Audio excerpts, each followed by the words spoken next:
Some of you are probably wondering who the hell I am, but some of you might recognize me from one of Hudsy's productions.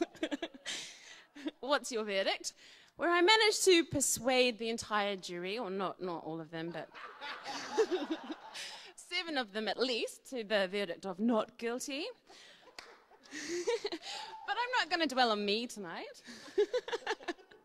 Because as one of our friends has pointed out, this is not about me. This is about Hudsy and Megan. So I'm trying to find my notes.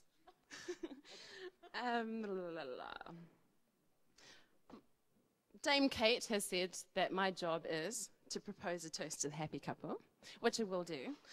But before we do that, I'd just like to say a few things about Megan and Hudsy separately, and then a few points about them together. All of these points have been covered very well by everybody. I'll make this short too. So, Hudsy.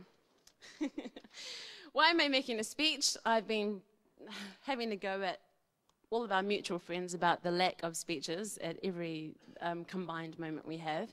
Speeches are so important. They're an opportunity to tell people what we think about them in a public forum. I'd like to tell Hudsy exactly what I feel about him. Not exactly, but being a friend of Hudsy's, it's like living on the edge on a day-to-day basis. We all know that Hudsy has his top 5 and bottom 5 list, and actually keeping within the top 5 is a really hard thing to do on a constant basis, particularly if you're somebody like myself. So all of you here tonight should be very proud of the fact that you are here tonight, because you're obviously on the top 100 or so of Megan and Hudsy's list. And I think if you've ever played a game of squash with him as well, you should be particularly proud. Good points about Hudsy. There are so many. I think everybody's covered them. He drives you mental, but he also makes you love him to bits. So it's a bit of a quandary being his friend.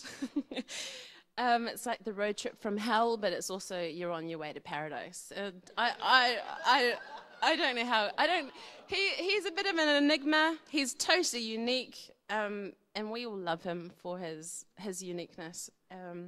Megan, the first question on my mind is like, how on earth did Hudsy manage to get her to say yes?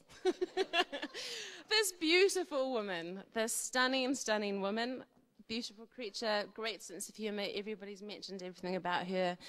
She's so tolerant, she's so patient, delightful in every way, and the word exquisite has been used quite a few times, and Megan is simply exquisite. She also has this wonderful edge to her, this delightful cynicism, and I think that's one of the reasons why I particularly adore her, and I'm sure Hudsy as well. She's just got everything. The difference between them is illustrated by their response to a text that I sent the other night, which was, what time is the wedding on Sunday? And Hudsy came back with a very, and you can imagine, a mobster, can you get up please? It's all in the invitation. And Megan, who obviously got the joke, came back saying 7 a.m. Monday morning. So I thought, that's perfect illustration of what they're like. So Hudsy becomes Groomzilla. Yeah. It's Hudsy demolishes you, Megan builds you up. It's perfect. But I think that what has been said and what is absolutely evident to everybody is the harmony that these two create between them and for us as well. They give us so much. And I think I read a card from the Milk campaign, and on it it had... yes, I went to Borders for this. I did my research too. If it is something like it is your friends that make your world, and I think, and this is totally cliche and awful, but if it is your friends that make your world, then Megan and Hudsy, then you complete ours.